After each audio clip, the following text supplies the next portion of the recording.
el haber sido invitado como ponente en nuestra Escuela Nacional de la Magistratura. Felicito de verdad al doctor Guillermo Blanco y a su excelente equipo de trabajo por esta iniciativa que nos pone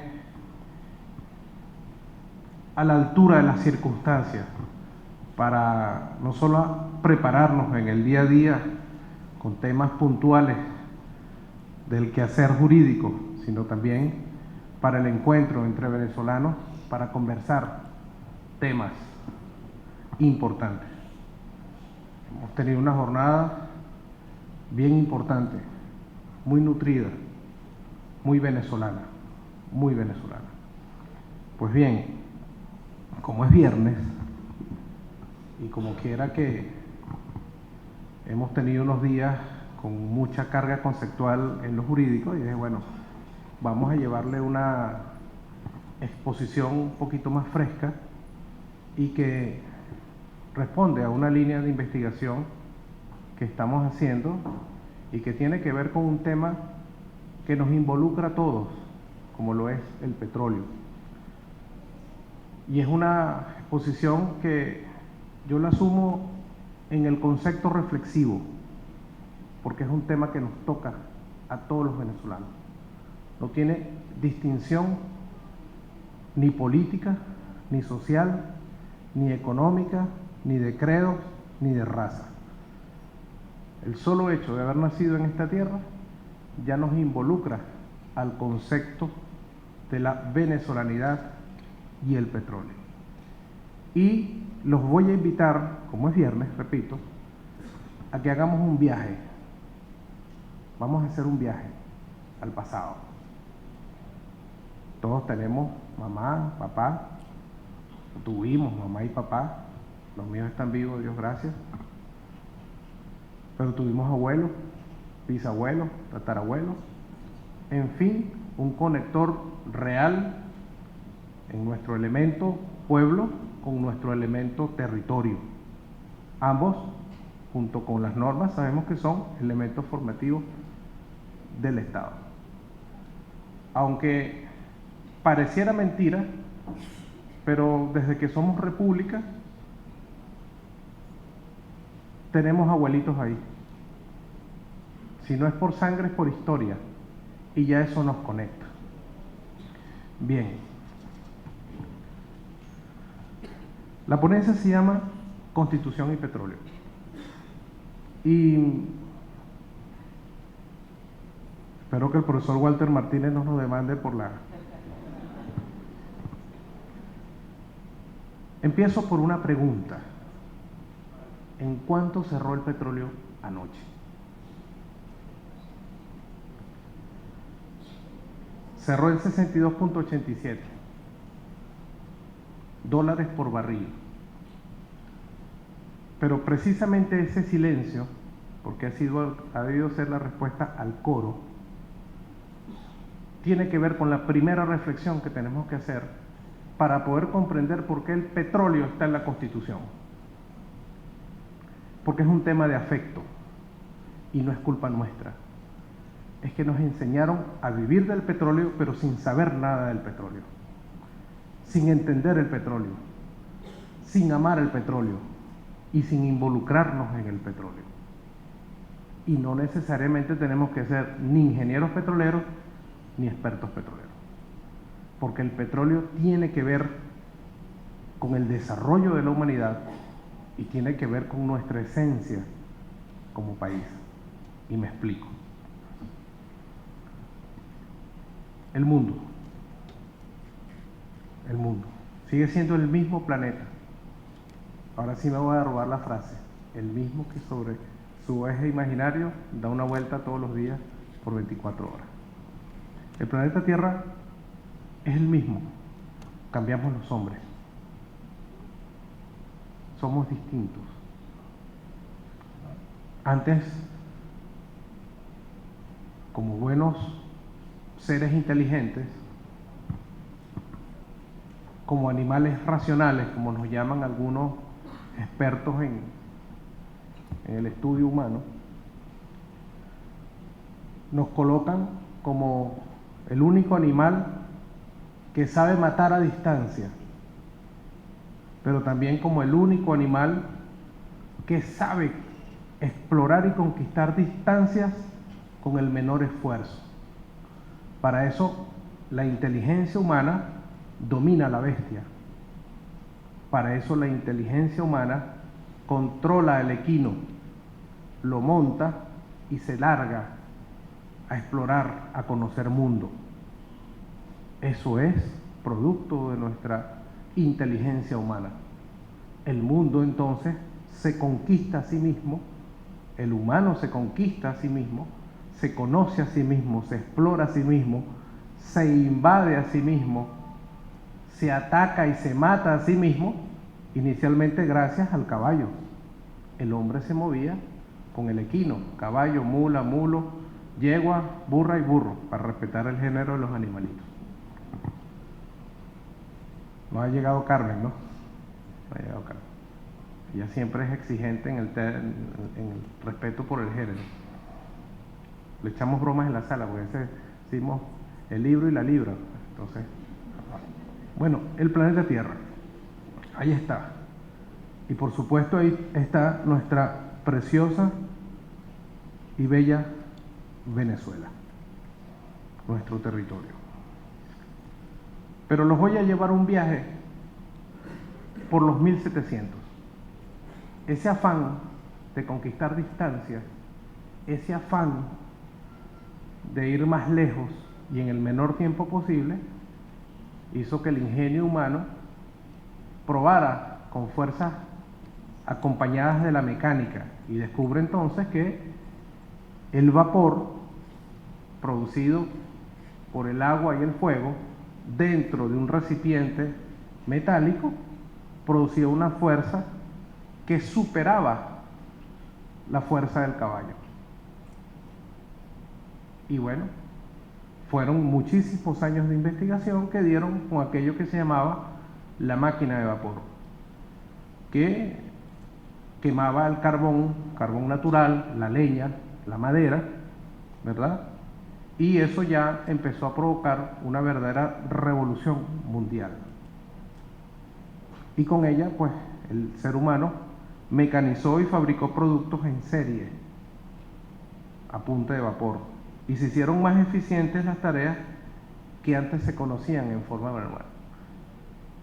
Y estamos hablando ya de la posibilidad de transportarnos masivamente, como el tren, el famoso tren a vapor. Pero también hubo un vehículo a vapor.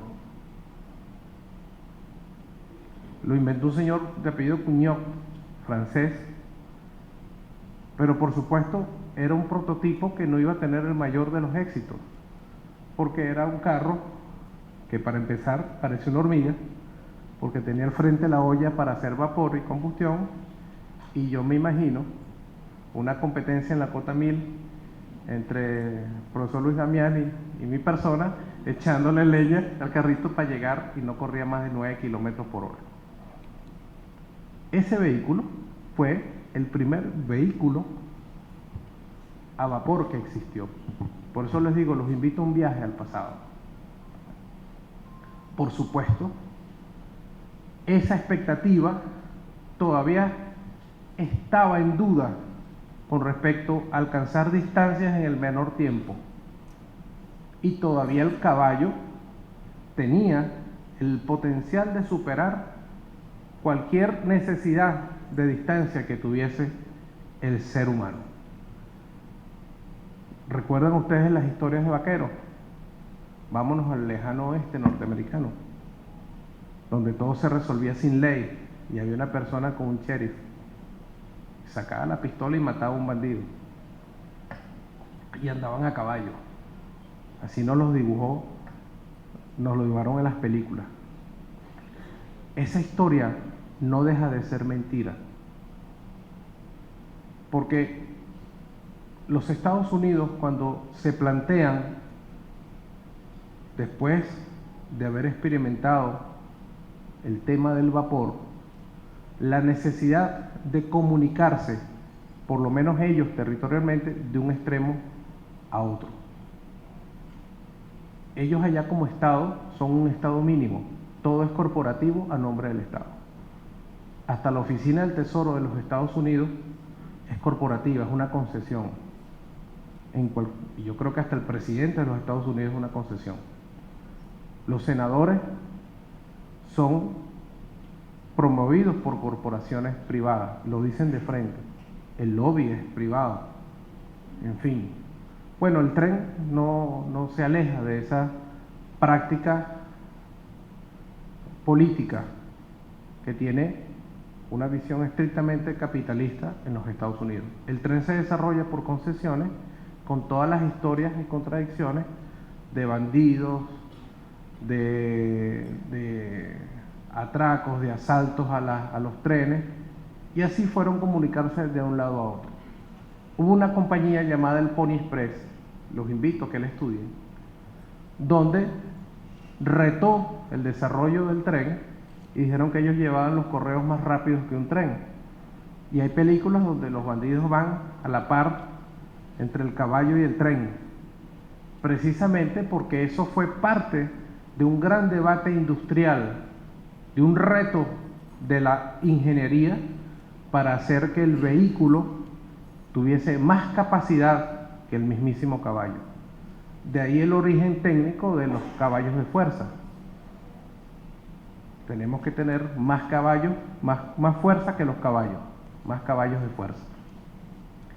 Y ellos tenían que cruzar un amplio territorio para poder comunicarse de un océano a otro océano, poder comunicarse con el mundo. Total, es un país que desde su fundación prácticamente le dio mucho valor a una cosa que le llaman Oficina de Registros y Patentes Industriales. Continúa.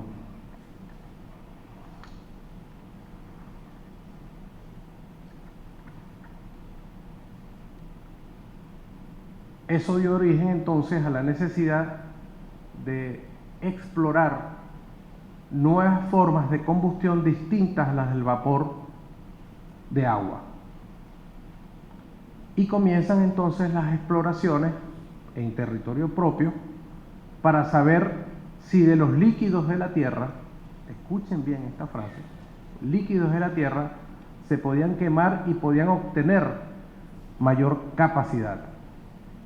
Y oh sorpresa, descubrieron que de algunos líquidos de la Tierra la combustión generaba más fuerza mecánica que hacía que superara el reto de los caballos de fuerza.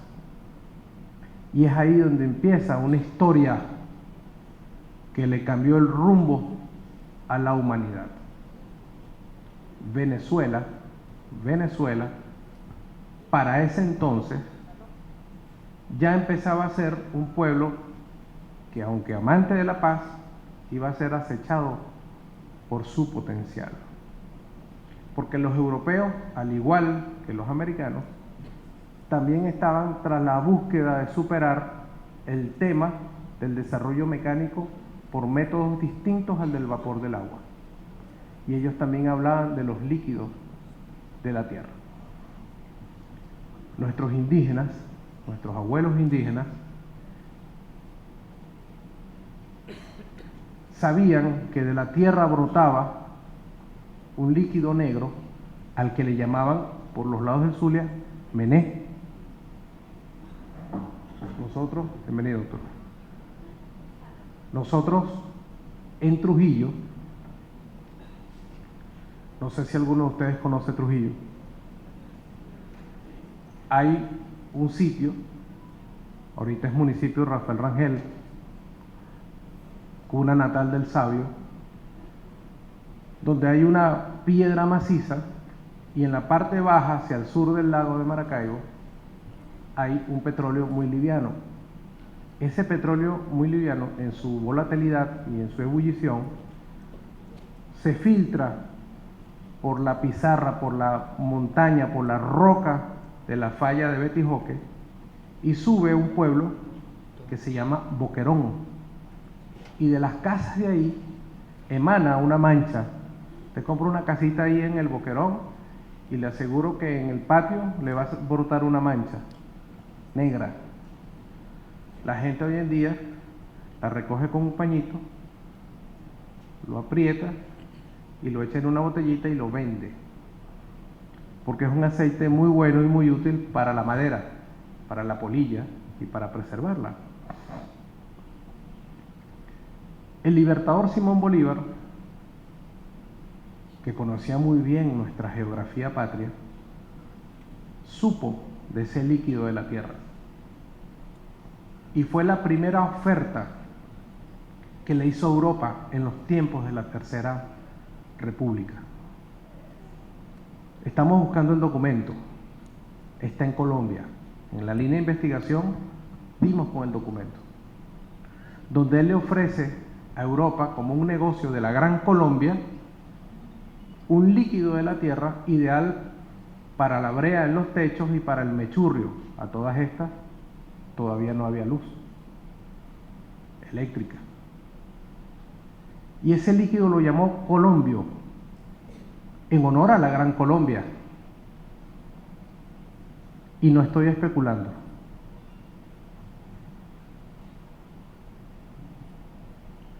Traje un poquitico. Por eso le dije, vamos a dar un paseo.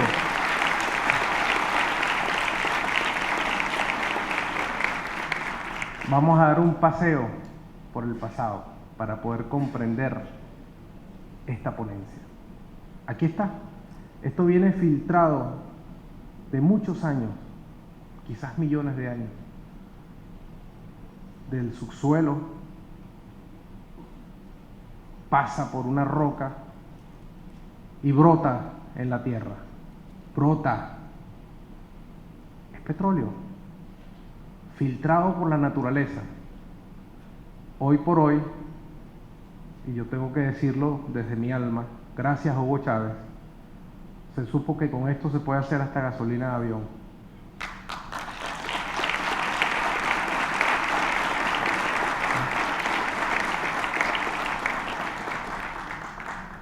Yo lo huelo. Por favor, huélanlo. Huelan algo de su tierra. Es Colombia. Colombia por la Gran Colombia. Fue por eso que Europa y los Estados Unidos empiezan a entender que el mundo pasaba del vapor del agua a un líquido de la tierra que podía quemarse y que producía más fuerza mecánica. Y si a nosotros nos brotaba de la tierra, pues entonces ya la geopolítica cambiaba con respecto a estas tierras. Y fíjense, les traje una lámina de cómo era la economía indígena en Venezuela. Porque a nosotros los historiadores nos pintaron como unos sujetos que andábamos tapándonos con guayuco y que no teníamos mayores capacidades. Y fíjense que toda Venezuela indígena tenía un intercambio comercial importantísimo, porque esta tierra siempre ha sido fértil y siempre será fértil por su ubicación geográfica.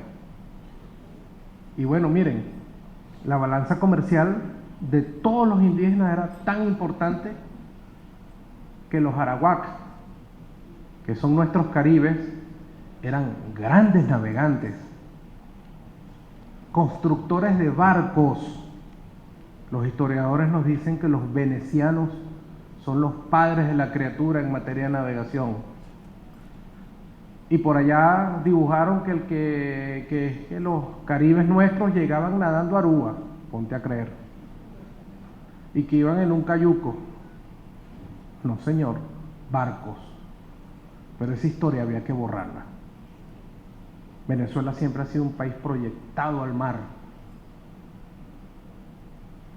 Y en consecuencia su economía tenía que ver con el mar. Una reflexión. En 1783, el rey Carlos, rey de España, Carlos III, decretó que las ordenanzas de minería ampliaran el dominio de la corona, es decir, hacia nuestras tierras, más allá de las minas metálicas, desde los minerales perfectos, el oro y la plata, bueno, hasta los menos perfectos, como los líquidos de la tierra. 1783. Los líquidos de la tierra. Hay un ejemplo por ahí en vuestras narices. Y comienza entonces la idea de colonizar los líquidos de la tierra. Pero les traigo un dato importante. La doctrina Monroe nace en 1823. Yo, de verdad, no le quiero llamar doctrina Monroe. No tiene ni el perfil ni el merecimiento para llamarle doctrina. Es un plan. Es un plan de dominación. Ya lo vamos a explicar. Cuando le digan por ahí, no, que la doctrina Monroe, no, el plan Monroe. 1823. Cerquita a el dictamen a la ordenanza del rey Carlos III. 1783, 1823. Muy cerquita en los años. Ya el mundo empezaba a entender la necesidad de quemar líquidos de la tierra. Nuestro padre libertador en 1829, 6 años después del Plan Monroe, decreta que la propiedad de las minas corresponde a la República, con lo cual las minas de líquidos de la tierra, de más combustibles, padre libertador, de más combustibles, y todas las otras minas pasaron del dominio de la Real Corona al dominio de la República. Padre Simón Bolívar, 1829. Ese es un dato fundamental para entender nuestro deber ser como bolivarianos con respecto al petróleo. Líquidos de la tierra. En consecuencia, desde 1829, como legado del padre libertador, las riquezas del subsuelo son privilegio y monopolio del Estado venezolano y por ende de nosotros, el pueblo venezolano. Y yo creo que eso le merece un gran aplauso al padre libertador Simón Bolívar.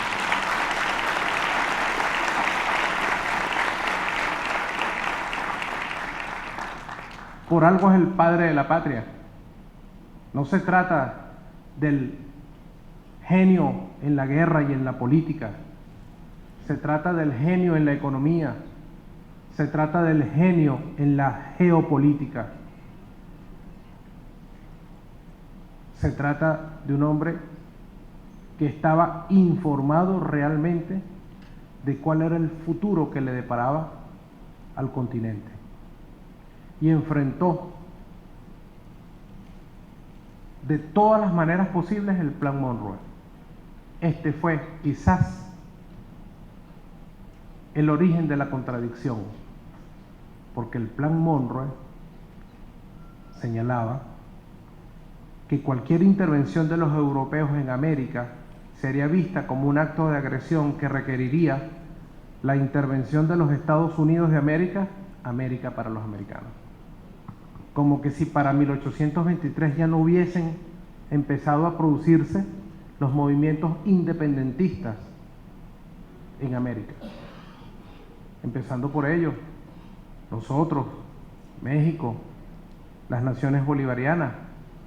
Ya le estábamos diciendo a Europa, mire, nosotros nos independizamos desde todo orden jurídico, político, económico, social, etc. Porque Monroe decía que cualquier agresión de Europa iba a provocar la intervención si se metían con alguien de América, para cuidarnos, para protegernos, o era precisamente porque también visualizaban el gran mercado de la quema del líquido de la tierra, porque ya pasábamos a una mecanización más agresiva, industrial, pasamos a una mecanización de movilización humana más rápida, más violenta, y poco a poco fueron descubriendo que de esos líquidos de la tierra se podían hacer cauchos, se podían hacer piezas, se podían hacer carreteras, en fin, los 1200 usos que tiene el petróleo. Pues bien, el Plan Monroe se le ha tratado de revestir de formalidad, proyectándolo a lo largo de la historia bajo la concepción de doctrina presentada como una política de seguridad. ¿Pero seguridad de quién? Seguridad de los intereses del gran capital, del ejercicio de dominio sobre el capital. Disculpen ustedes la gripecita. Voy a tomarme una cucharada de Colombia a ver si se me quita. Los hechos evidencian que en ella viene inoculada la más alta expresión del expansionismo y profundo interés de tutelar, bajo el argumento de la defensa, a los gobiernos de América Latina. Esa es la concepción de la doctrina Monroe, pero ojo, 1823.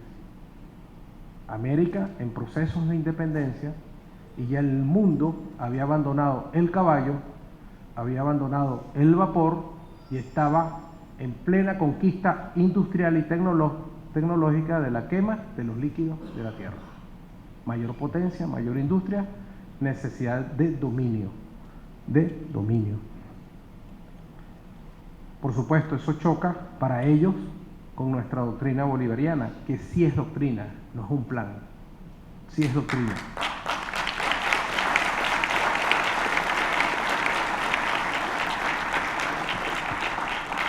Que nos plantea la Unión una ideología propia, republicana, nacionalista, de soberanía plena, democrática y, ojo, con amplia participación popular, no corporativa. Por eso es doctrina, no es un plan.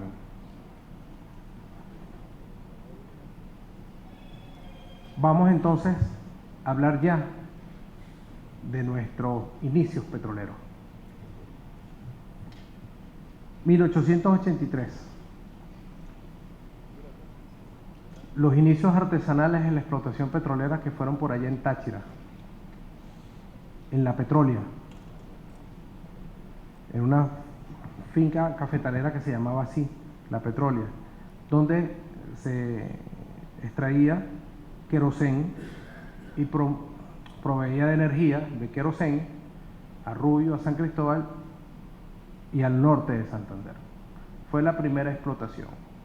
Era una hacienda, La Alquitrana, de 6 hombres, todos venezolanos, que uno de ellos, el más joven, fue seleccionado para estudiar ese esquema petrolero en las escuelas que hubiese en el momento, en la época, eran en Estados Unidos. Y podemos entonces decir que fue ese año el que marcó el inicio formal de la explotación petrolera en Venezuela. Tenemos un inicio histórico con Bolívar, pero por supuesto fue industrialmente hablando cuando en 1883 se inicia en el país la explotación petrolera. Pero les traigo esta reflexión dentro de este viaje que estamos haciendo. Nosotros tenemos 209 años de historia republicana y 136 están relacionados con la historia petrolera. Solo 73 años están vinculados a otro tipo de actividad. Fíjense, de 209 años que tenemos como país, 136 están relacionados con la historia petrolera. Y el mundo va igual, con 24 o 25 años de diferencia. Es decir, la humanidad cambió su historia con la llegada del petróleo a nuestras manos. Y Venezuela entonces comienza una historia petrolera. De 209 años de historia republicana, ya van 136. Eso es importante para la reflexión, porque quiere decir que está inmersa en nosotros y seguirá inmersa en nosotros la condición de país petrolero. Y por eso nosotros, hace 136 años, como venezolanos, hemos debido aprender, estudiar, conocer, practicar y sobre todo amar el tema petrolero. El Plan Monroe es especialista en los desencuentros de los pueblos, porque la inestabilidad política, la inestabilidad institucional, las guerras internas son partes de ese plan, para que los pueblos, particularmente los petroleros, estén ocupados en otras cosas y pierdan la brújula con la verdadera esencia de su foco republicano, que es cuidar y desarrollar el petróleo. Nos viene de la tierra, no es culpa nuestra. Y hemos pasado, si se quiere, 209 años preocupados en otras cosas y no preocupados por el petróleo. Es una reflexión profunda que tenemos que hacer los hombres y mujeres de esta era, que tenemos un compromiso enorme con las futuras generaciones. Bien, entonces, si el mundo cambia desde 1859, que es cuando comienza la explotación en los Estados Unidos, en Venezuela es desde 1883. 1859 en el mundo, particularmente en Estados Unidos, ellos tienen 150 años a esta fecha de historia petrolera y nosotros tenemos 136. Por eso el Plan Monroe. Por eso el Plan Monroe.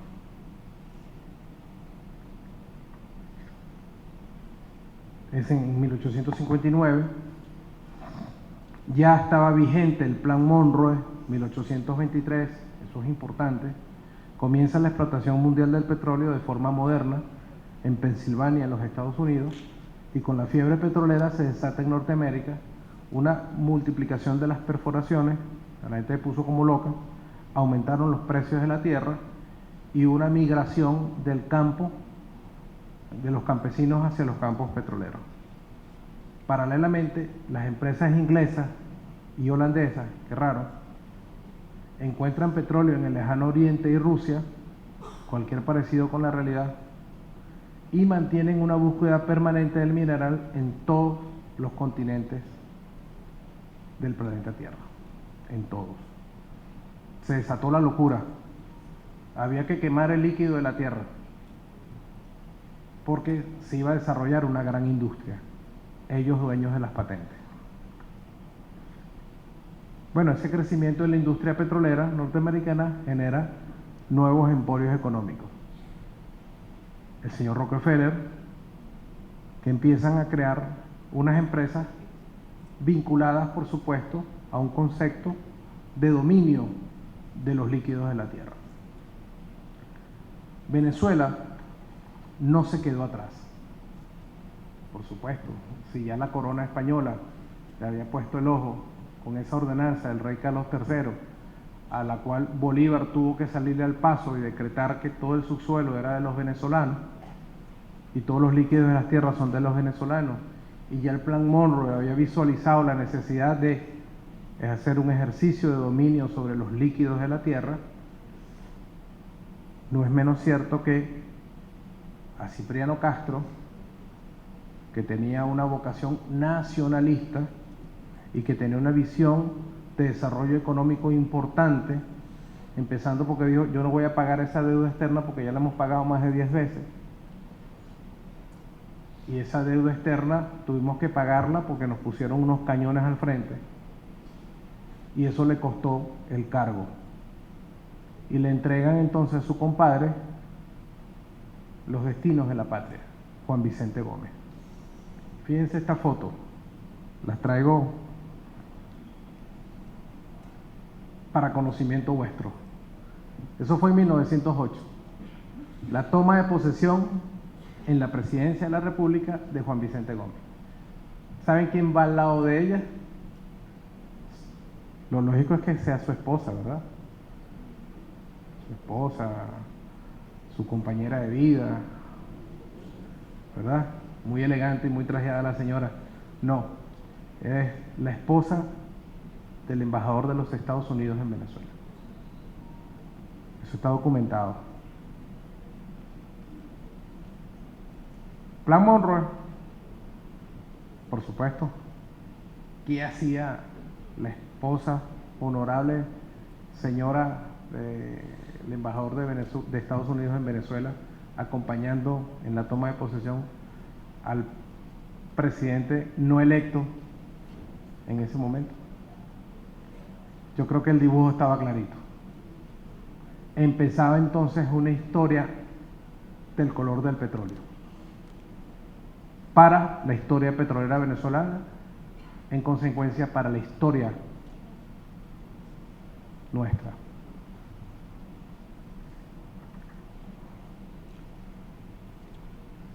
Y uno de los primeros decretos del general Gómez fue el permitir, una especie de patente de corso, el acceso a un grupo de geólogos norteamericanos para que exploraran toda la tierra venezolana para saber si ahí había o no había petróleo. Y fueron algo así como 18 exploradores, geólogos, que no eran otras cosas que agentes del grupo Rockefeller, del Standard Oil, que vinieron a Venezuela a hacer una exploración a nombre de la General Asphalt para saber si había petróleo. Casi todos ellos terminaron siendo los dueños de las transnacionales en menos de 15 años. Casi todos ellos. De hecho, la Shell viene de ahí, de esos inocentes jóvenes geólogos que vinieron a decirnos a los venezolanos si aquí había petróleo. Y por supuesto eso generó toda una política de entrega del desarrollo de la economía petrolera a los Estados Unidos. Y vinieron aquí inocentes, pero fíjense esta otra foto. Ese es uno de los exploradores, y esa es una comunidad indígena que creo que es Guayú. Y fíjense el señor tocándole, con el perdón de las damas, un pezón a nuestra hermana indígena. ¿Algún parecido con la realidad colonizadora 100 años atrás? Eso es verdad. Eso sucedió aquí, en Cabima, y arrasaron con las tierras de los indígenas, con la cultura, los desaparecieron. ¿Cuántas mujeres esas no fueron violadas, usadas o secuestradas como servicio en los Estados Unidos? Esa foto, el hombre feliz ahí, el hombre feliz, tocando una niña. A eso vinieron. Pero viniendo en 1883, después de 30 años, ya entonces el querosén no es el principal derivado del petróleo y la industria automotriz crece vertiginosamente y todos los Estados Unidos se movilizan con gasolina. Comienza entonces la necesidad de buscar combustible barato o regalado en cualquier parte del planeta. Ya aquí Venezuela no es un país aliado, es un país alineado a la política industrial de los Estados Unidos y por supuesto nos vendieron vehículos, nos pusieron estaciones de servicio, nosotros le vendíamos petróleo y nos mandaban gasolina.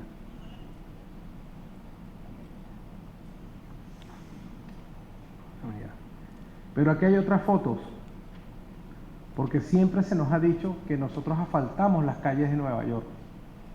Y es verdad, es verdad. No solamente se llevaban el petróleo, sino que esas son fotos inéditas de las calles de Nueva York cuando por primera vez las asfaltaron. Las asfaltaron primero que asfaltaron las vías nuestras, ¿no? Y fue con petróleo venezolano. Nosotros, nuestra vialidad rural siempre fue de tierra, pudiendo ser de asfalto. En los Estados Unidos, las grandes ciudades, las grandes cosmopolitas, fueron originariamente asfaltadas con el petróleo venezolano.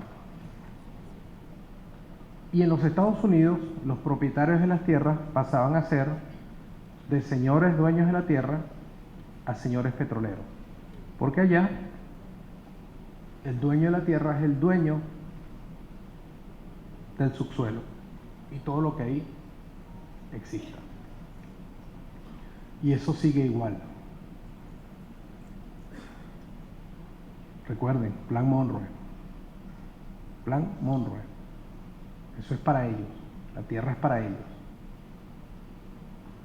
Mientras tanto, en Venezuela, desde el Libertador para acá, todo el subsuelo es del Estado venezolano.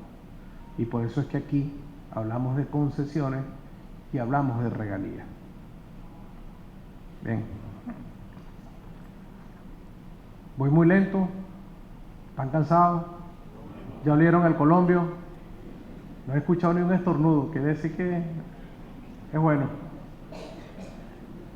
Bueno, fíjense, nacieron gracias al esfuerzo de los geólogos y que les dieron de paso las concesiones, nacen la Caribbean Petroleum Company, nacen la Royal Dutch Shell y empiezan a crecer ya con una idea corporativa y transnacional del gran negocio petrolero gracias a, digamos, las concesiones sin regalías que les daba el Estado venezolano. Entonces fue ese gran favor que nos hicieron de haber descubierto que aquí había petróleo.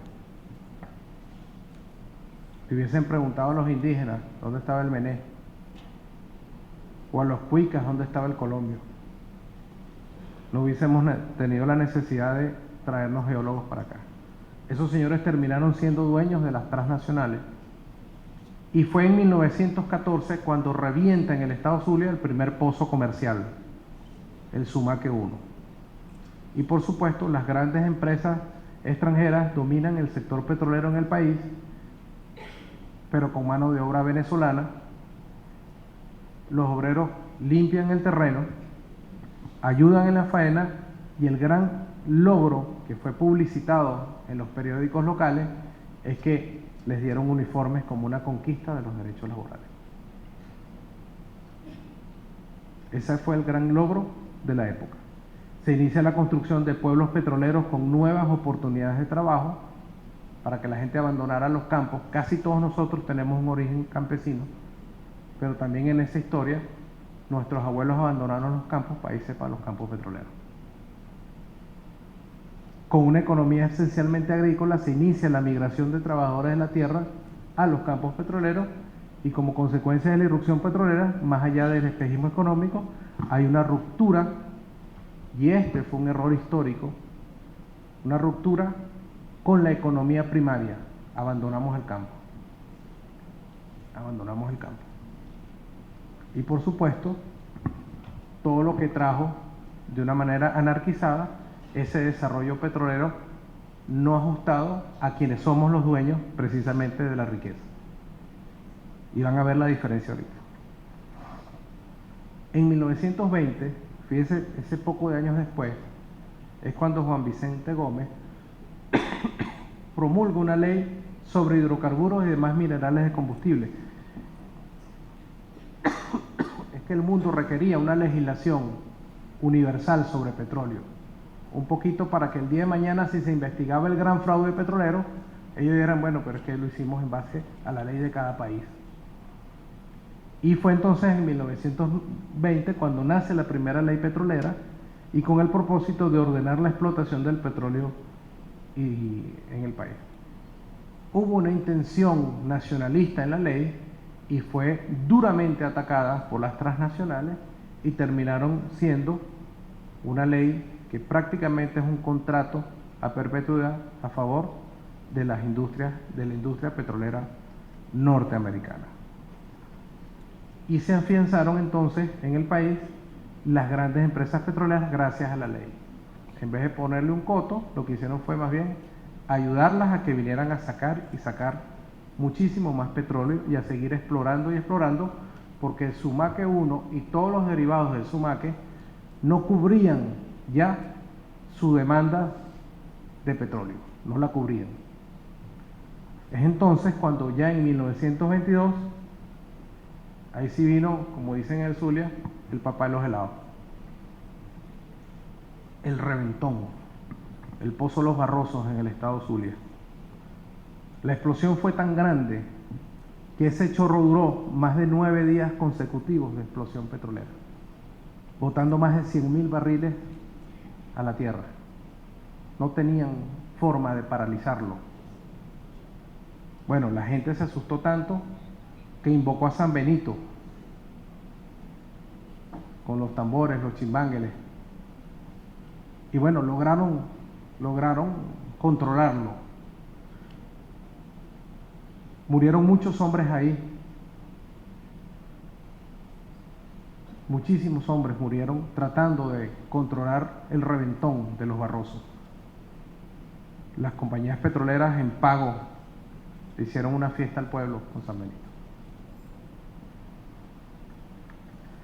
Ese éxito, entre comillas, de la explotación petrolera en la región zuliana, entonces aumenta la necesidad de crear viviendas para trabajadores y empleados. Y aquí está una foto clave.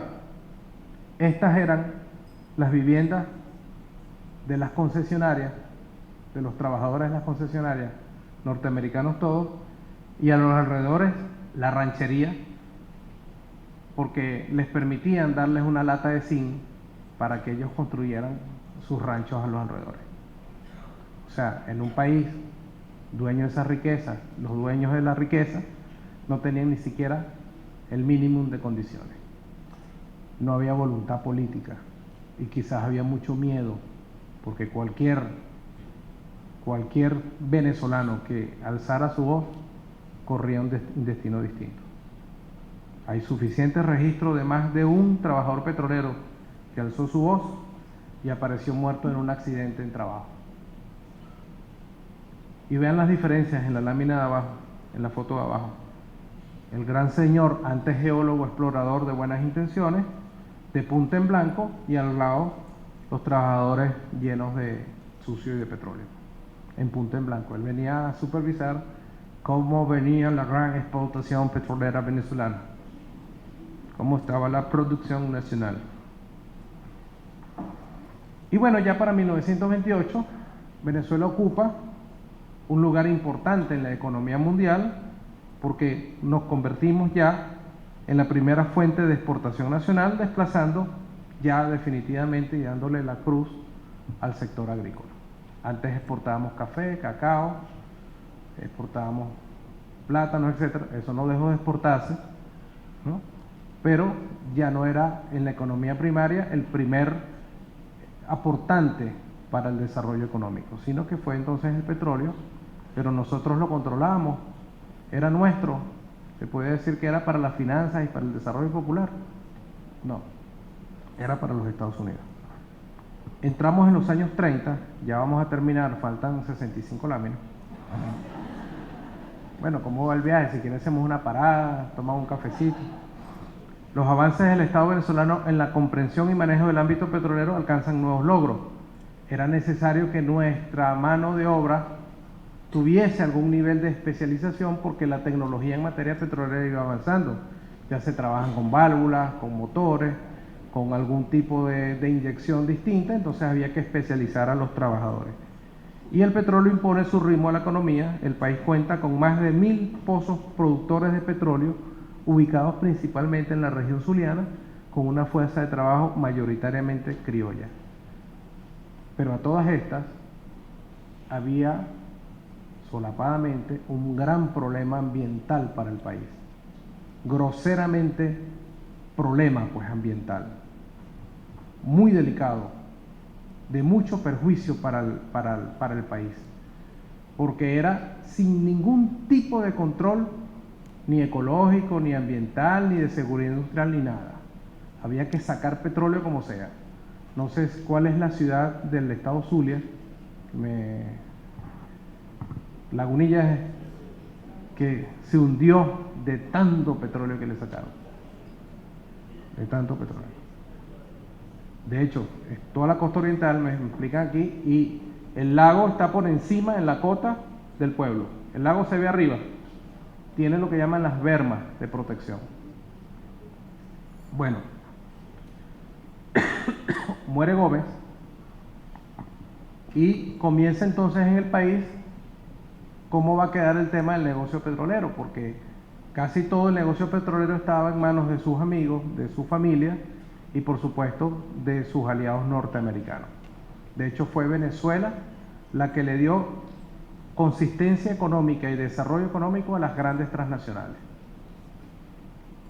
Desde la Shell para allá, todas tuvieron su crecimiento mundial gracias al petróleo regalado venezolano. Y bueno, comienzan las famosas frases de sembrar el petróleo de las concesiones. Empieza pues a la caída de Juan Vicente Gómez todo el debate político nacional, y fue a Eleazar López Contreras que le tocó enfrentar una huelga petrolera general por todo el desastre que había dejado precisamente todo el esquema de gobierno de Juan Vicente Gómez. Una huelga petrolera que duró 39 días. ¿Y cuál fue el logro de los sindicatos? Todos controlados por las transnacionales y cuyas negociaciones se hacían todas en Aruba, no eran en Venezuela. Se aumentó un bolívar diario en el salario y se logró que a los trabajadores les llevaran agua fría hasta sus centros de trabajo. Es que no tenían ni agua. Ese fue un elemento importante para la huelga petrolera, ni siquiera se hidrataban, pues. Y por supuesto estalla después de 54 años, se dieron cuenta de que había un problema ambiental en el país. Eran una contaminación en el lago de Maracaibo espantosa, con daños ecológicos que yo creo que todavía tienen sus efectos. Muchísimos accidentes, tanto así que les voy a mostrar, todavía no me pases la lámina, un accidente que ocurrió en Lagunillas, donde un pueblo entero de trabajadores, con sus familias, sus hijas, sus esposas, sus mamás, sus hermanos, se quemó por completo. Nadie dijo nada. No hubo quien se responsabilizara por eso. Es más, no hubo un aporte de un bolívar al menos de las transnacionales para indemnizar el dolor de esa gente. Fíjense, a su izquierda el pueblo, a su derecha el mismo, pero arrasado por el incendio. Por allá solo se dijo, no se ha podido determinar el número de víctimas en el siniestro de Lagunillas. Plan Monroe. Y fíjense, eso sucedió. Eso sucedió. Por eso es importante irnos un poquito al pasado para comprender el tema del petróleo. Y porque estamos no solo acechados, sino que somos víctimas de la voracidad del neoliberalismo petrolero. Cruel además, hacedor de guerras en el mundo. Ahí está. ¿Cuántos seres humanos murieron ahí? ¿Cuántos hombres y mujeres del campo que se fueron allá con la ilusión? Y se quedó ahí la ilusión. Y nadie dijo nada. Nadie. Eso todavía nos debe doler a nosotros en la reflexión del por qué tenemos que defender no solo la Constitución, no solo nuestro ejercicio de soberanía, sino también defender con el valor que tenemos nuestro futuro.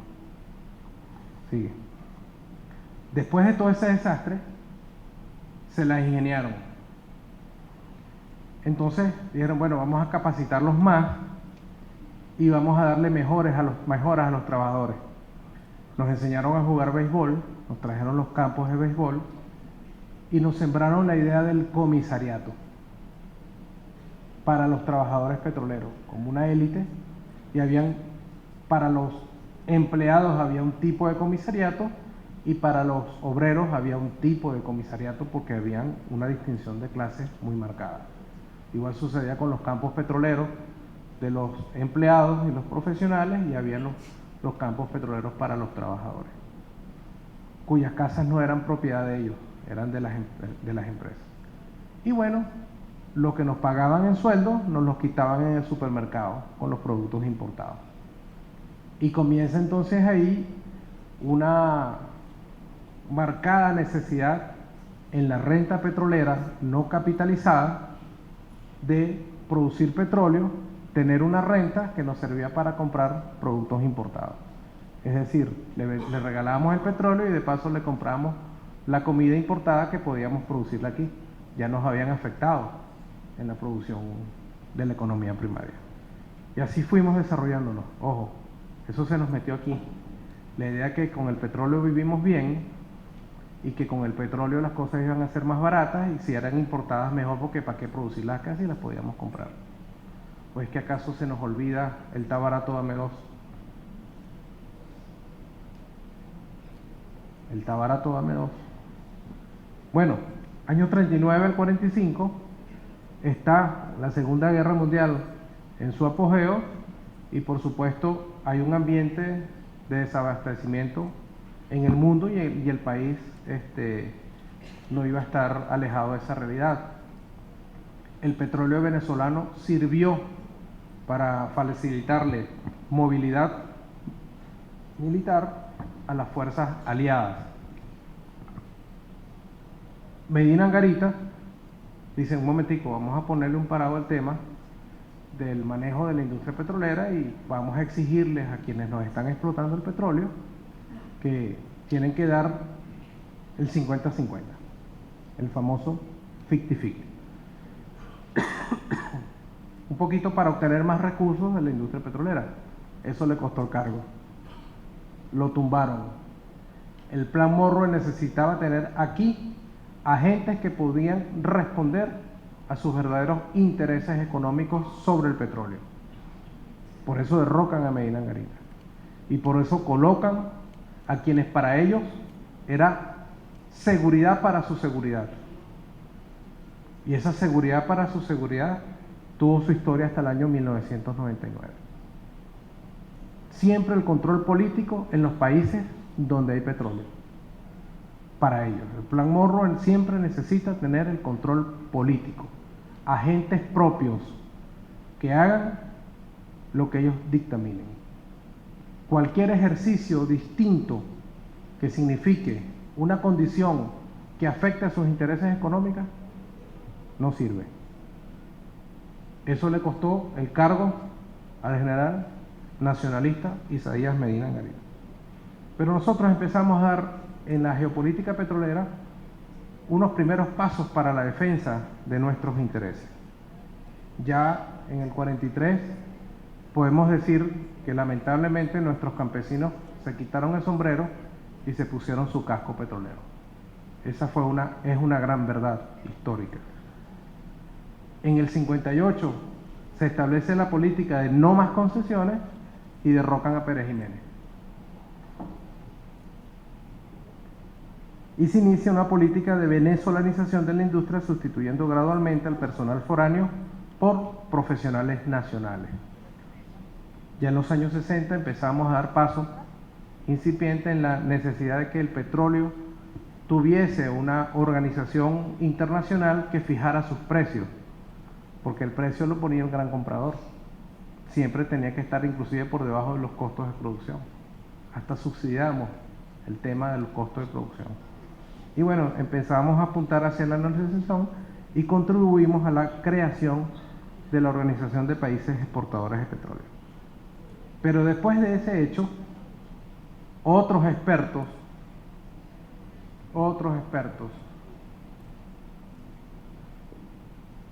señor de apellido Galaviz, hicieron un informe geológico que decía que existía bitumen en la faja petrolera del Orinoco. Bitumen. Y le llamaron faja bituminosa del Orinoco. Y nos hicieron creer que la faja petrolera del Orinoco era barro con esencias de hidrocarburos, a la cual llamaron orimulsión. Orimulsión. Hoy sabemos que no solamente las principales reservas del planeta están ahí, sino que es un petróleo extra pesado, de altísima calidad y que tiene un potencial en derivados que supera las expectativas de cualquier tecnología petrolera, hoy por hoy. Es petróleo pesado, no es barro. Y casi que nos hacían un favor con llevárselo. Casi que nos hacían un favor con llevárselo, porque no solo es petróleo, es azufre, y hay un conjunto de minerales ricos que están ahí en la faja, hoy petrolera, llamada Hugo Chávez. Bien, el objetivo era vender petróleo extra pesado a precios del carbón, porque decían que el carbón, que siempre estaba en descenso en sus precios, era lo que se le podía aproximar al precio del bitumen. E hicieron grandes campañas publicitarias para convencernos a los venezolanos de que la orimulsión era un negocio secundario de la industria petrolera. El país entonces también desarrolla otros escenarios de sus minerías. Empezamos con el hierro y el aluminio, pero ya el mundo en los años 70 comienza a tener una necesidad de absorción de petróleo dada su gigantesco crecimiento industrial y tecnológico. Europa y Estados Unidos necesitaban replantearse su política interna y su política externa. Europa, recordemos siempre, apuntaba hacia la unificación, la Unión Europea, y requería una sostenibilidad energética barata, pero que fuese colonizable. Y entonces ese plan Monroe crece porque ahora se pone en evidencia la necesidad de expansión territorial por invasión y dominio. Durante los años 80, Venezuela subsidió a Europa con un petróleo a $7 por muchísimos años. Y el costo de producción estaba sobre los 4.62. Estados Unidos entonces para el mismo tiempo se plantean, y esto es importante entenderlo porque estamos en el año 2019, el Plan Andes 2020. Es decir, para el año 2020, toda América, particularmente en los países que tuviesen importantes recursos naturales, tenían que fracturarse y convertirse en pequeñas repúblicas. Tenían planteado crear la República Federativa Amazónica para quitarnos la Amazonía de Venezuela, de Brasil, de Colombia y crear ahí un solo país. Venezuela iba a pasar por la misma suerte, Oriente, los Andes, el Zulia, es decir, toda una secesión de países. Colombia igual, el Oriente con el Occidente, hasta Chile llegaba inclusive el esquema de secesión. Recordemos que las montañas andinas son ricas en cobre y también tienen azufre y también tienen ahora petróleo, ya se sabe. Son ricas también en minerales estratégicos. Y Venezuela, ellos desde hace 70 años saben que nosotros tenemos más que petróleo. Sus satélites indicaron que teníamos más que petróleo. Entonces, el objetivo era apropiarse de la fertilidad de los suelos. Siempre hemos sido proveedores de comida desde la época de la conquista, como le llaman ellos, la época de la invasión. Tenemos agua dulce, tenemos mares, tenemos biodiversidad, energía, potencial mineral y una ubicación, escuchen bien, privilegiada para el desarrollo espacial, que es muy importante. Nuevo reto para el estudio de los venezolanos, la concepción nuestra. Nosotros podemos lanzar al espacio, tenemos una ubicación privilegiada para lanzar al espacio. Hay ciertas épocas del año donde la luna la tenemos casi encima, precisamente porque estamos cerquita espacialmente a la luna, podemos lanzar barato. Bien, para los intereses de Europa y Estados Unidos, el control del petróleo venezolano no podía escaparse de sus manos, era una realidad geopolítica de ellos y tenían décadas disfrutando de concesiones petroleras en una Venezuela capturada al servicio de intereses transnacionales. En el año 75, y ya voy a terminar, fue la gran oportunidad para dar un paso importante en el esquema de nacionalización petrolera. El proyecto que presentó una comisión que trabajó la ley era para cortar esa historia de Juan Vicente Gómez y desarrollar de una vez y para siempre una industria petrolera a lo venezolano. El presidente de entonces presentó al Congreso una ley totalmente distinta a los intereses nacionales, la maquillaron con el nombre de nacionalización petrolera y no fue otra cosa que mejorar las condiciones de concesión en la exploración, en la explotación, en la refinación y comercialización del petróleo. No lo controlábamos. Y fue así como en la famosa llamada nacionalización petrolera, 13 compañías de las transnacionales, lo único que hicieron fue ponerle el nombre de VEN al final. La Creole se llamó Lagoven, la Shell Maraven, Menegrande Meneven, etcétera, etcétera, etcétera. Pero todas ellas son precisamente las empresas de aquellos niños exploradores que vinieron a decirnos dónde estaba el petróleo. Esa es una historia real. Y no fue ninguna nacionalización, salvo que le pusieron el VEN, porque seguía el negocio petrolero en manos de intereses transnacionales. Pero nos inundaron al país de dinero proveniente del Fondo Monetario Internacional para darnos a entender, para doparnos generacionalmente y decirnos, el está barato, dame dos. Del petróleo se puede vivir sin necesidad de producir. Y las grandes concentraciones poblacionales se nos vinieron hacia el centro del país. Total, abandonar el campo también es parte del Plan Monroe. Tierra abandonada, tierra no querida. No manejábamos soberanamente ni la exploración, ni la explotación, ni el procesamiento y mucho menos la comercialización de nuestro petróleo. Nuestro petróleo contribuyó al crecimiento de la industria estadounidense y se llevaban nuestro petróleo regalado y nos lo devolvían procesado en elegancia. Bastantes carros compramos con nuestro petróleo y bien caro, bien caro. Estados Unidos apuntaba a un consumo excesivo de alto costo ambiental para el planeta, orientado a una poderosa maquinaria industrial militar y al endeudamiento interno y externo más asombroso de la historia, con una moneda sin sustento real, que es el dólar. Venezuela y sus recursos siempre han sido su tabla de salvación. Siempre. Fíjense que estábamos revisando las cifras del consumo de combustible. Solo Estados Unidos consume al día en ascenso más de 30 millones de barriles. Y el consumo en gasolina, ni se diga. Solamente las Fuerzas Armadas de Estados Unidos consumen más gasolina que cualquier país. Ni hablemos del combustible ilegal. El narcotráfico, por ejemplo, colombiano, consume al año 36 millones de litros de gasolina. 3 millones de litros al mes. Más de 1.500 carros diarios. Bueno, llegamos a los años 80, encontramos un país con una pobreza extrema, un país hipotecado, entregado al Fondo Monetario Internacional, unas tasas de interés bancarias las más altas del mundo. Tenemos que recordar que aquí hubo tasas de interés que superaron el 104%. Usted nunca iba a lograr recuperar el capital. Usted pedía 100 y debía 200. Y siempre, nunca amortizabas a capital, siempre al pago de los intereses.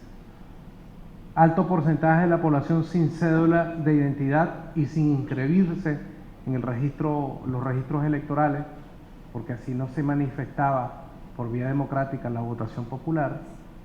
Las tasas de analfabetismo estaban increciendo y un bajo porcentaje del PIB era destinado a la educación y era considerado un gasto, no una inversión. se apuntaba a la privatización de los servicios públicos y a la venta de las empresas estratégicas. Ellos colapsaron la industria petrolera y la industria estratégica precisamente para, dentro del Plan Monroe, de ese esquema de nacionalización, entre comillas, empezada en el año 75, había que irlo desmontando con los esquemas de privatización. ¿O es que acaso es mentira que lograron privatizar la energía, la electricidad, o acaso es mentira que lograron privatizar otras industrias estratégicas como la de las comunicaciones, las industrias básicas del hierro y del aluminio, y ya apuntaban hacia una privatización de la industria petrolera, que es el objetivo final de su ruta del Plan Andes 2020, que no es otra cosa que el Plan Monroe de estos tiempos. Pero fue aquí donde cambia el juego, y es aquí donde nosotros estamos. Y por eso tuve que llevármelos de paseo un ratico, y perdonen lo largo, pero para comprenderlo en el texto constitucional teníamos que pasar por ahí y recordar los muertos de Lagunilla, y recordar el abandono de la tierra, y recordar a los exploradores y al explorador tocando indebidamente a una niña venezolana.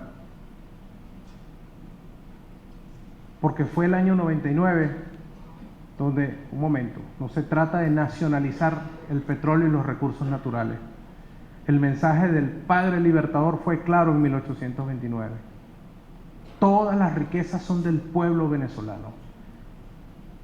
Y en este esquema, donde en el año 99 los venezolanos decidimos irnos a un proceso constituyente, aprobarnos nuestra constitución, lo menos que podíamos hacer en ese desarrollo histórico, pero en positivo esta vez, para borrar definitivamente la posibilidad de ese desarrollo, de esa historia negativa, y hacerla positiva, era constitucionalizar el petróleo, constitucionalizar nuestros recursos energéticos, nuestros recursos minerales. Ese es el logro histórico más importante que podemos decir que tenemos y conquistamos como pueblo en los 209 años de historia.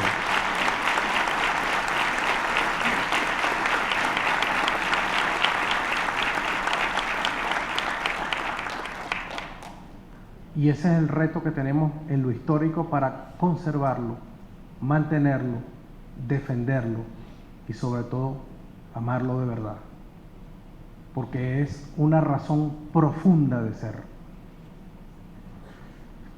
Y Venezuela entonces en el año 99 entró en el juego estratégico. Somos un jugador estratégico, no un jugador ni aliado ni alineado. Pasamos a decir, un momento, nuestra Constitución dice que Venezuela tiene una posibilidad de entrar en el gran geoderecho mundial. Ya no somos un jugador aliado de los grandes jugadores, mucho menos un jugador alineado. Somos un jugador estratégico. Y por eso, desde el año 99, en el geoderecho, que son los tres elementos que lo componen, en el ámbito de las relaciones internacionales, Venezuela le da nacimiento al ALBA, a la UNASUR, fortalece el CELAC y fortalece otros organismos internacionales, así como fortalece su presencia en la OPEP y defiende los precios del petróleo, porque recordemos que una vez que el pueblo venezolano decide darse su propia constitución en esos términos de constitucionalización de sus recursos, comienza un ataque frontal contra la Organización de Países Exportadores de Petróleo. Ellos necesitaban atacar su problema, que es la OPEP. Nosotros decidimos fortalecerla dentro del juego estratégico. También hemos defendido nuestras riquezas naturales y hemos hecho una geopolítica interna y una geopolítica externa que nos pone con un posicionamiento importante como país petrolero en el mundo. De ahí que nosotros ampliamos el esquema de relaciones internacionales con Europa, con Euroasia. Eso es importante estudiarlo en esta era de la humanidad, qué es y qué significa Euroasia y quiénes la componen. Y Venezuela, ya más que un país aliado a Euroasia, es un país considerado amigo y hermano de muchos de sus integrantes. Porque en el geoderecho las cosas están cambiando. Ya no es la hegemonía post Segunda Guerra Mundial de los Estados Unidos y Europa. El mundo cambió y Venezuela tenía que ir al ritmo de esos cambios en positivo. Repito, no como aliado, no como alineado, sino como un gran jugador estratégico. No en vano tenemos la principal reserva de petróleo del planeta, no en vano tenemos las principales reservas de minerales perfectos, oro, diamante, sino que escuchen bien y les voy a dar este dato. Siempre lo repito en las exposiciones. Tenemos minerales estratégicos. Les pongo un ejemplo clarito de qué es lo que va a suceder en los próximos 50 años. Y anótenlo ahí, el thorium. El thorium sirve para desarrollar el movimiento eléctrico de los vehículos, pero también sirve para lanzar cohetes eléctricos, tecnología que está a punto de salir a la luz pública. Y su materia prima es el thorium. Y el valor del thorium, para que tomen dato de lo importante que es y que lo tenemos en Venezuela como una de las principales reservas, un kilo de thorium es el equivalente a 1.861 barriles de petróleo. Un kilo, que se puede llevar en una bolsita con un queso. Si vemos cuánto cuesta una tonelada de petróleo, que son 4 barriles, eso no supera los $250. 1.000 kilos de petróleo. 1.000 kilos de thorium supera los $102 millones. De $250, una tonelada de petróleo y todo lo que cuesta sacarla y toda la importancia que tiene para el planeta. Ahora imagínense el nuevo mineral estratégico para el desarrollo tecnológico y de alta movilidad para conquistar distancias, ahora vamos para el espacio, del thorium, de $250 a más de $102 millones, una tonelada. Ahora se entiende por qué somos un jugador estratégico, un jugador importante en el planeta, y cuál es la responsabilidad que tenemos como venezolanos, teniendo base constitucional para las próximas generaciones, de todo lo que tenemos que estudiar. Es importante entonces entender que sobre nosotros pesa una responsabilidad histórica generacional tan importante como la que sucedió en 1810 cuando decidimos independizarnos. ¿Y qué nos planteamos entonces en el año 99? Bueno, de verdad desarrollar los elementos básicos del Estado.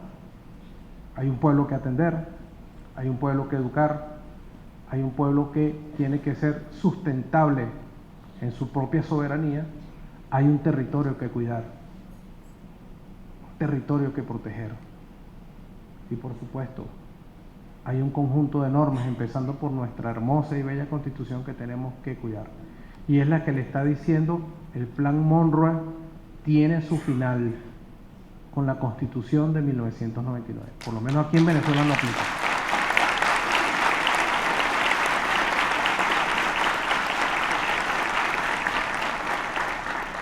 Por eso refundamos la República y por eso fundamentamos nuestro patrimonio moral y los valores de libertad, de igualdad, de justicia y paz internacional, nada más y nada menos que en la doctrina de Simón Bolívar. Les dio en la cara al Plan Monroe. Y esa, pues, es una combinación perfecta para los pueblos, pero es imperfecta para los centros de poder neoliberal. Por eso estamos aquí, en este debate tan interesante en el mundo, y por eso también nos constituimos nada más y nada menos que en un Estado democrático, en un Estado social de derecho y de justicia. una combinación híbrida de 4 formas de Estado muy importante, pero particularmente somos un Estado social. Y el deber de construirlo soberanamente es nuestro. No es del gobierno, es nuestro. Y los mecanismos constitucionales existen. Y establecimos, y esto es importante ya, casi culminando, como eje transversal de la seguridad de la nación, 7 ámbitos importantes. El económico,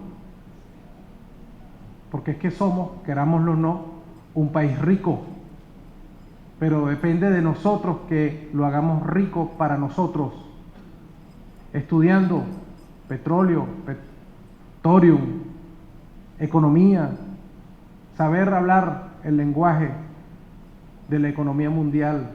Es un reto que tenemos los venezolanos. En lo social, para nosotros es un eje transversal de seguridad, para que no vuelva a pasar lo que pasó en Lagunilla. En lo político, es clave. Conciencia nacionalista, doctrina bolivariana, y todos los días tenemos que estudiarla, estudiar a Bolívar. En lo cultural, es que casi que nos hacen entender que ser venezolano es malo. Y ese empeño sigue, por si acaso, ¿no? Ahora le llaman diáspora, a una migración forzada y a un desconocimiento hasta de la moneda con su nombre, el Bolívar. Mosca. Para nosotros, lo económico, lo social, lo político y lo cultural es seguridad nacional. Seguridad nacional. Lo geográfico está más que evidente y claro. Lo ambiental y particularmente lo militar. A Dios gracias, hay una fusión de pueblo con hombres armados, con hombres de uniforme. Y eso responde a una sola verdad. Es que la libertad la conquistaron los pueblos armados. Es que la idea bolivariana es que el pueblo armado es lo mismo que armas y pueblo, la fusión cívico-militar. Por eso es un eje transversal de seguridad de la nación. Institucionalizamos los recursos energéticos, el espacio aéreo y el espacio ultraterrestre suprayacente. Repito, podemos lanzar cohetes al espacio en mejores condiciones que Cabo Cañaveral. Constitucionalizamos el petróleo, pero un petróleo para la paz, con identidad nacional.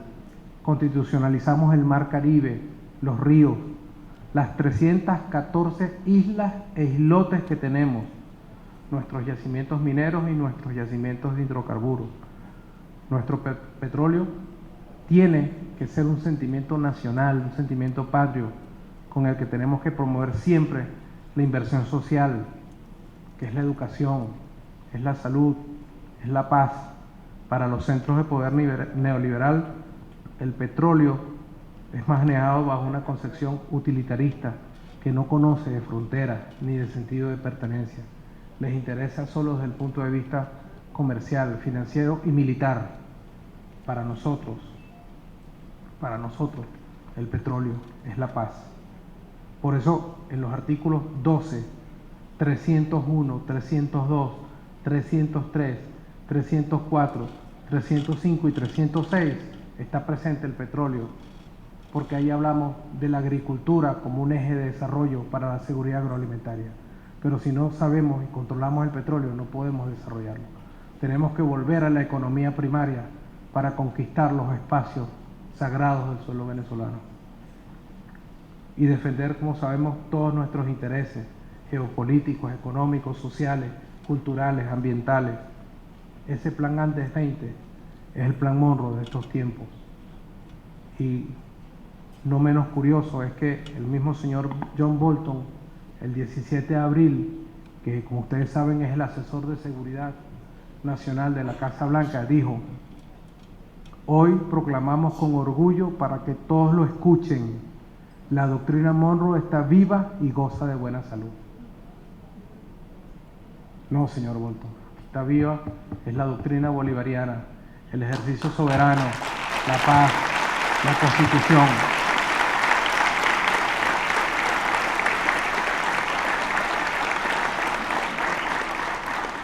entiéndase que esa tierra líquida, esas piedras oscuras, son nuestras y son de América Latina y son para el desarrollo de la paz y de los pueblos. Pero el hecho de que lo hayan dicho, y estamos en el momento histórico tan importante en esa pelea, repitiendo la historia de los años 30, la historia de los años 80, es una señal clarita de que Venezuela pasó a ser un jugador estratégico importante en el escenario mundial, porque nosotros no solamente tenemos un potencial interno, tenemos las condiciones ambientales favorables, tenemos múltiples vías para desarrollarnos, pero sobre todo tenemos a la mejor gente del planeta. Somos venezolanos y eso tiene que hacernos sentir muy orgullosos de lo que tenemos. Siempre lo he dicho y siempre lo diré, es un tema de afecto con nuestra amada tierra. Y ya para terminar, voy a leerles una frase de un poema de una poetisa trujillana, dedicado a Trujillo, pero lo asocio a Venezuela y al petróleo. Ella se llama Ana Enriqueta Terán. Distante, bella lobezna, desprendida de los bosques, inmensa y sombría como el descenso de las águilas en la soledad de los salmos, guardadora de verdades y máscaras opuestas al rostro común señalado de infinito, sensorial y eterna como el paso de las razas sobre la brillantez oscura de las piedras. Así es Venezuela. Muchísimas gracias.